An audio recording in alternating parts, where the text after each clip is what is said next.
Hello everyone. I hope आपकी तैयारी बहुत अच्छे से चल रही होगी। लॉकडाउन का बहुत अच्छे से यूटिलाइज कर रहे होंगे।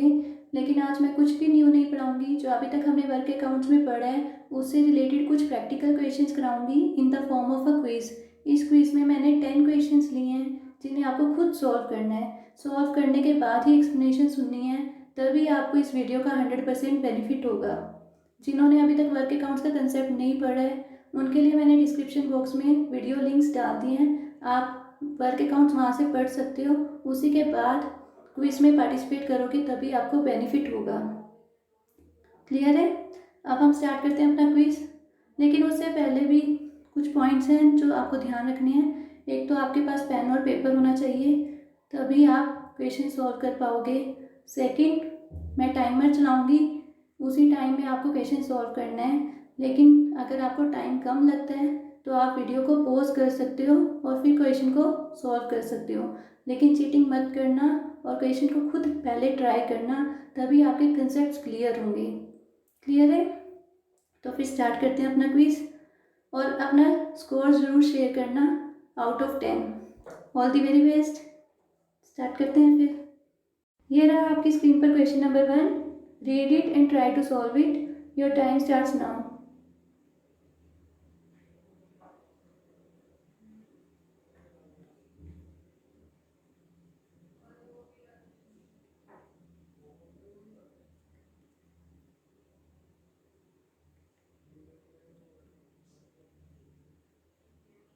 Your time is over now. Now I'll explain solution of this question. You can match answer with that. Question में दिया हुआ है supply of material is not provided in the contract which is 20% above the schedule of rate. Contract में supply of material के बारे में नहीं लिखा हुआ और जो सप्लाई हुई है मटेरियल की वो हुई है 20% above the schedule of rate. आगे वो बोल रहे हैं contractor desires the issue to him, यानी कि कॉन्ट्रैक्टर ने रिक्वेस्ट की है उसे मटेरियल इशू किया जाए। क्वेश्चन में आगे दिया हुआ है स्टॉक का इशू रेट जो कि बताया हुआ है 210 रुपीज़ पर यूनिट। साथ में मार्केट रेट बताया हुआ है 220 rupees per unit and analysis of rate दिया हुआ है 190 रुपीज़ पर यूनिट। और क्वेश्चन में क्या दिया हुआ है स्टोरेज चार्ज लगेगा at the rate of 10%। Clear है यहाँ तक? और आपको बताना है कॉन्ट्रैक्टर से क्या रेट चार्ज किया जाएगा इस मटेरियल का। तो मैंने आपको बताया था जब कॉन्ट्रैक्टर को मटेरियल इशू किया जाता है उसकी रिक्वेस्ट पे, यानी कि कॉन्ट्रैक्ट की टर्म्स के बेसिस पे उसे मटेरियल इशू नहीं किया गया बल्कि उसकी रिक्वेस्ट पे किया गया है। तो जो रेट चार्ज किया जाएगा वो किस बेसिस पे किया जाएगा? 3 रेट फॉर्मूला पे।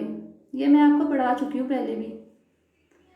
3 रेट फॉर्मूला के बेसिस पे रेट चार्ज किया जाता है कॉन्ट्रैक्टर को उस मटेरियल का। ये 3 रेट फॉर्मूला क्या था आपको याद होना चाहिए।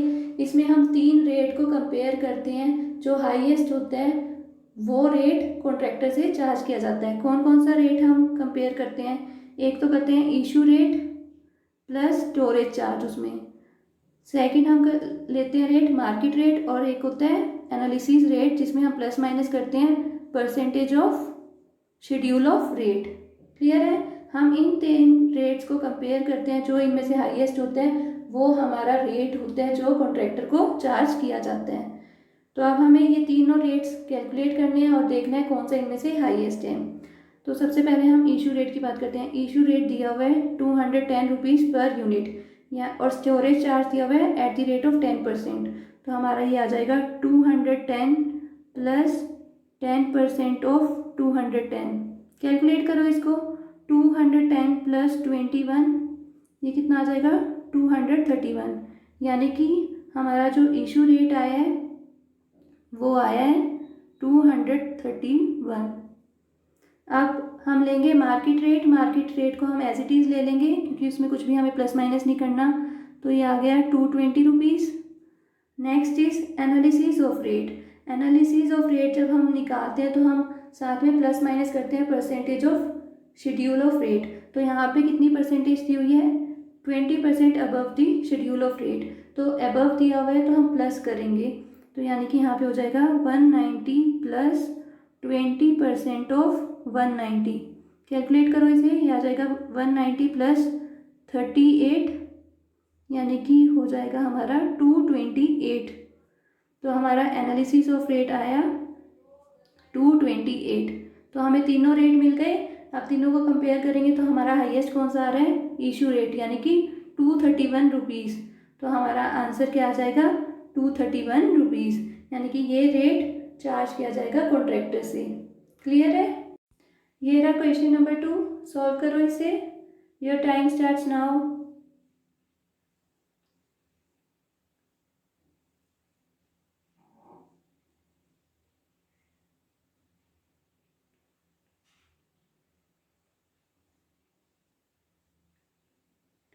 Your time is over.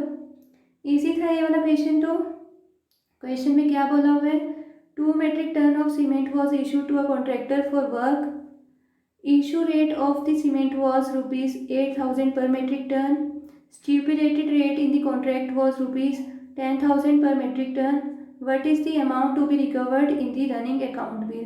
यानी कि कॉन्ट्रैक्टर को 2 मेट्रिक टन सीमेंट इशू किया गया। उस सीमेंट का जो इशू रेट है वो 8,000 रुपीज़ है पर मेट्रिक टन, और जो कॉन्ट्रैक्ट में रेट स्पेसिफाई किया हुआ है वो है 10,000 पर मेट्रिक टन। तो कॉन्ट्रैक्टर से क्या अमाउंट रिकवर की जाएगी ये आपको बताना है। तो ऐसे केसेस में क्या होता है, जो रेट कॉन्ट्रैक्ट में स्पेसिफाई किया होता है, जो कॉन्ट्रैक्ट में रेट स्टिपुलेटेड होता है, वो रेट चार्ज किया जाता है कॉन्ट्रैक्टर को।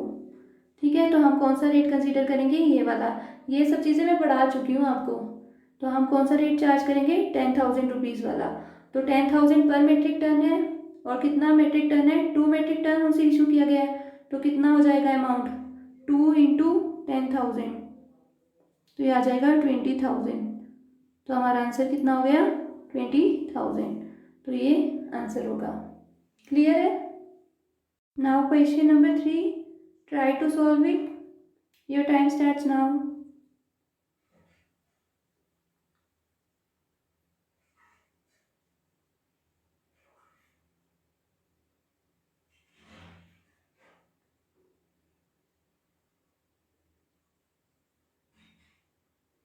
Time is over. क्या बोला हुआ इस क्वेश्चन में, in which case secured advance can be pay to the contractor. इनमें से किस केस में कॉन्ट्रैक्टर को सिक्योर्ड एडवांस पे कर सकते हैं। तो केस 1 क्या कहता है, he has brought stones eight the site of the work but it is meant for use by another contractor. जो कॉन्ट्रैक्टर है वो साइट पे स्टोन्स लेके आया है और उन स्टोन्स का कोई दूसरा कॉन्ट्रैक्टर यूज़ करेगा। तो इस केस में क्या सिक्योर्ड एडवांस दिया जाएगा, नहीं, बिल्कुल भी नहीं। आपको पता होगा जो कॉन्ट्रैक्टर मटेरियल लेके आता है साइट पे, उसे उसी वर्क पे यूज़ करना होता है और खुद यूज़ करना होता है। क्लियर है, तभी उसे सिक्योर्ड एडवांस दिया जाता है। तो इस केस में उसे सिक्योर्ड एडवांस नहीं दिया जाएगा। नेक्स्ट केस क्या बोल रहे हैं, he has brought glass panes at the site of work for fixing on the windows. वो साइट पे ग्लास पेन्स लेके आया है जिन्हें विंडोज़ पे फिक्स करना है। तो क्या इस केस में सिक्योर्ड एडवांस दिया जाएगा, नहीं। क्यों नहीं दिया जाएगा, क्योंकि कंडीशन है सिक्योर्ड एडवांस सिर्फ इम्पेरिशेबल मटेरियल के लिए दिया जाता है। जो ग्लास है वो एक पेरिशेबल मटेरियल में कंसीडर किया जाता है। तो इस केस में सिक्योर्ड एडवांस नहीं दिया जाएगा। क्लियर है। नेक्स्ट केस में क्या बोला हुआ है, he has brought 1 lakh bricks at the site of the work to execute that work. वो साइट पे 1 लाख ब्रिक्स लेके आया है जिन्हें वो उस वर्क को एग्जीक्यूट करने में यूज़ करेगा। तो ठीक है, यहाँ पे कुछ भी प्रॉब्लम नहीं है। इम्पेरिशेबल है मटेरियल और वो साइट पे लेके आया है और उस साइट पे जो काम लगा हुआ है उसे करेगा इस ब्रिक से। तो यहाँ पे हम सिक्योर्ड एडवांस उसे पे करेंगे। क्लियर है। नेक्स्ट केस में क्या बोला हुआ है, he has brought at the site 50 tons of steel issue to him from PWD stores. वो साइट पे 50 टन्स लेके आया है सीमेंट के, जिसे उसे PWD स्टोर से इशू किया गया है। तो कंडीशन है कि जो सिक्योर्ड एडवांस पे किया जाता है उससे उसके खुद के मटेरियल के लिए किया जाता है। यहाँ पे तो जो मटेरियल है वो कहाँ से आ रहा है, डिपार्टमेंट से। तो यानी कि यहाँ पे भी उसे सिक्योर्ड एडवांस पे नहीं कर सकते। तो किस केस में सिक्योर्ड एडवांस पे होगा, सिर्फ केस नंबर सी में। क्लियर है ये। नाउ क्वेश्चन नंबर 4, सॉल्व करो इसे। Your time starts now.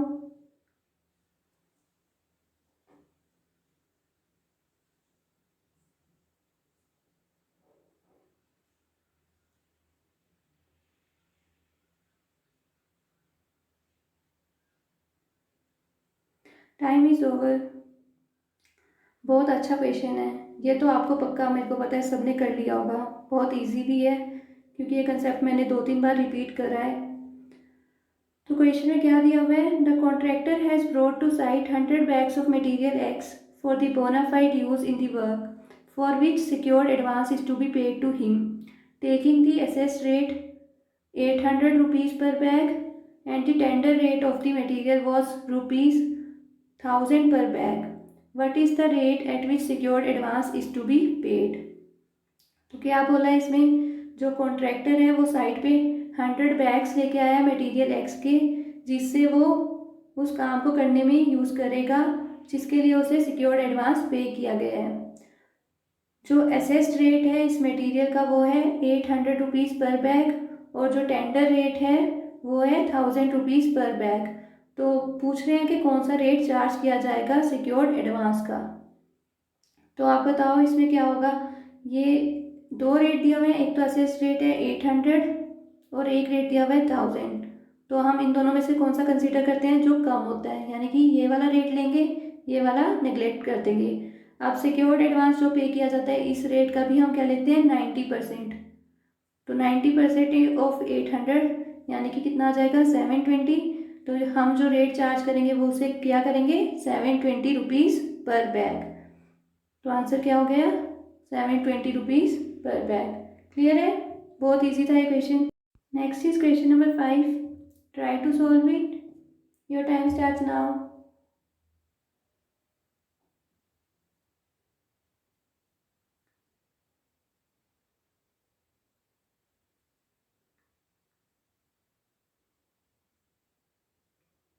Time is over.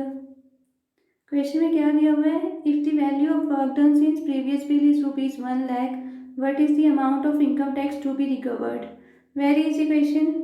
उन्होंने दिया हुआ है value of work done since previous bill है 1 लाख रुपीज़, और आपको इनकम टैक्स बताना है कितना रिकवर करना है। आपको मैंने फॉर्मूला बताया था इनकम टैक्स का, क्या होता है 2% of D plus E plus F।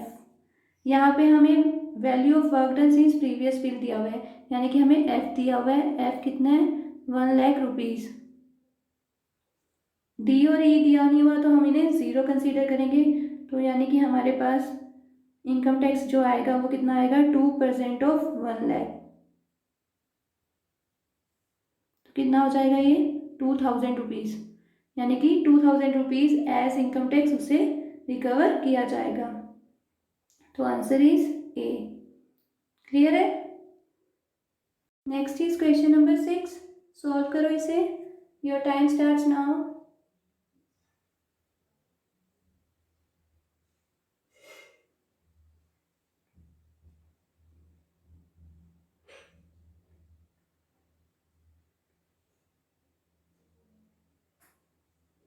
Your time is up. Question में दिया हुआ है from the following particulars calculate the net amount payable to a contractor for a work done. Contractor की नेट अमाउंट पेएबल निकालनी है। तो दिया क्या क्या हुआ है, total value of work done up to date 1,10,000, value of work done as per previous bill. Previous bill में जो अमाउंट थी वर्क की वो दी हुई है 1 लाख रुपीज़, और कुछ रिकवरीज बताई हुई हैं जो करनी है। बैड वर्क का फाइन लेना है 500 रुपीज़ का, और हायर चार्जेस रिकवर करने हैं 500 रुपीज़ के। तो आपको मैंने रनिंग अकाउंट बिल में बताया था कि जो अप टू डेट अमाउंट होती है वर्क की उसमें से हम प्रीवियस बिल का जो वर्क होता है उसको माइनस करते हैं। तो हम यहाँ पे क्या करेंगे 1,10,000 में से 1 लाख माइनस करेंगे, तो हमारे पास आ जाएगा 10,000, यानी कि ये इस बिल की अमाउंट है। अब हम इस अमाउंट में से रिकवरीज माइनस करेंगे, जो कि कितनी बनती है 500 प्लस 500 1000 रुपीज़ की। तो हम ये रिकवरीज को डिडक्ट कर लेंगे, तो जो नेट अमाउंट आएगी वो हमारे पास आएगी 9,000, यानी कि ये जो अमाउंट है 9,000 रुपीज़ ये कॉन्ट्रैक्टर को पे किए जाएंगे। तो आंसर क्या हो गया इस क्वेश्चन का 9,000 रुपीज़। क्लियर है। Next is question number 7, solve करो इसे। Time starts now.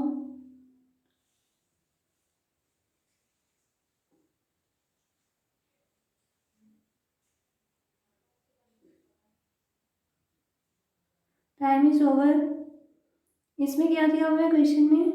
In the running account bill the payment to be made to the contractor against 9/8 that is before making the recoveries was ₹50,000। Recoveries करने से पहले जो amount बन रही थी वो बनी थी 50,000, but after deducting the total recoveries net amount payable to the contractor was ₹40,000। Recoveries जब करी तो नेट अमाउंट पेएबल बनी 40,000। What is the amount to be acknowledged by the contractor? Contractor कौन सी अमाउंट एक्नॉलेज करेगा? आपको पता है जो कॉन्ट्रैक्टर है वो थोड़ी ना रिकवरीज को मेंशन करेगा, वो तो टोटल अमाउंट को ही एक्नॉलेज करेगा, यानी कि आंसर आएगा 50,000 rupees. Got my point? Next is question number 8, solve करो इसे। Your time starts now.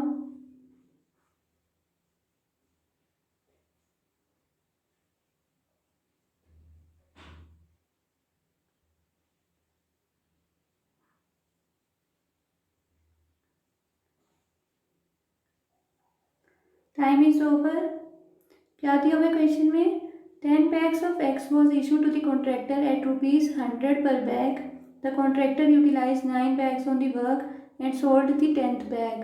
The divisional officer ordered recovery for that one bag at ₹110. What is the amount of recovery credited to the work?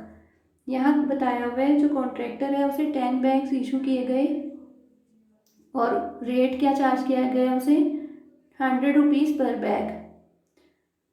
लेकिन जो contractor है उसने 9 bag तो use किए, जो एक बैग था उसने उसको बेच दिया। तो जो बैग उसने बेचा उसकी रिकवरी की गई ₹110 पे, यानी कि इस बैग पे जो पेनल्टी चार्ज की गई वो की गई ₹10 की पेनल्टी चार्ज की गई। अब मैंने जब रिकवरीज वाला टॉपिक बताया था तो मैंने बताया था जब मटेरियल की कॉस्ट रिकवर की जाती है वो क्रेडिट की जाती है वर्क को, लेकिन अगर मटेरियल पे कोई पेनल्टी लगती है वो हम दूसरे वर्क को या दूसरे हेड को चार्ज करते हैं। तो यहाँ पे हमें जो अमाउंट रिकवर करनी है वो हमें बतानी है कि कौन सी क्रेडिट होगी वर्क को। तो यहाँ पे सिर्फ वो वाली अमाउंट हमें बतानी है जो रिकवर हो रही है और जो भी क्रेडिट की जा रही है वर्क को। तो सिर्फ हम मटेरियल की कॉस्ट को हम वर्क को क्रेडिट करेंगे, यानी कि कितनी आएगी? 10 × 100 ₹1,000। तो आंसर आएगा इसका ₹1,000। Next is question number 9, solve करो इसे। Your time starts now.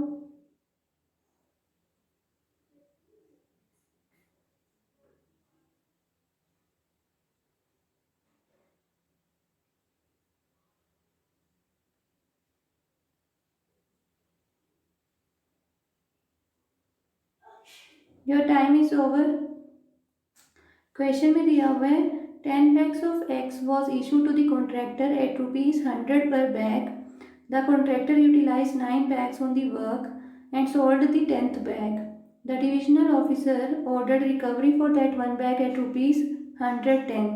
What is the amount of recovery credited to the other work or head of account? ये सेम 8th क्वेश्चन जैसा क्वेश्चन है, सिर्फ यहाँ पे हमें बताना है जो रिकवरी की जा रही है वो क्रेडिट हो रही है दूसरे वर्क को या दूसरे हेड ऑफ अकाउंट को, तो कि उस रिकवरी की कितनी अमाउंट है। यहाँ पे भी वही दिया हुआ है कि कॉन्ट्रैक्टर को 10 बैग्स इशू किए गए ₹100 पर बैग के रेट से। उसने 9 बैग तो यूज़ किए और एक बैग को बेच दिया। जो एक बैग बेचा था उससे हमें रिकवर किए ₹110, यानी कि पेनल्टी चार्ज की गई ₹10 की। क्लियर है? तो जो ये पेनल्टी चार्ज की गई है इसकी रिकवरी जो होती है वो क्रेडिट की जाती है अदर वर्क या अदर हेड ऑफ अकाउंट को। तो आंसर क्या हो जाएगा इसका? ₹10। क्लियर है? ये क्वेश्चंस मैंने इसलिए इंक्लूड किए हैं ताकि आपको कंसेप्ट पता लग जाए रिकवरीज के कि कौन सा अमाउंट हम रिकवर करेंगे क्रेडिट होगा वर्क को और कौन सा अमाउंट क्रेडिट होगा अदर वर्क या अदर हेड ऑफ अकाउंट को। क्लियर है? Next is question number 10, solve करो इसे। Your time starts now.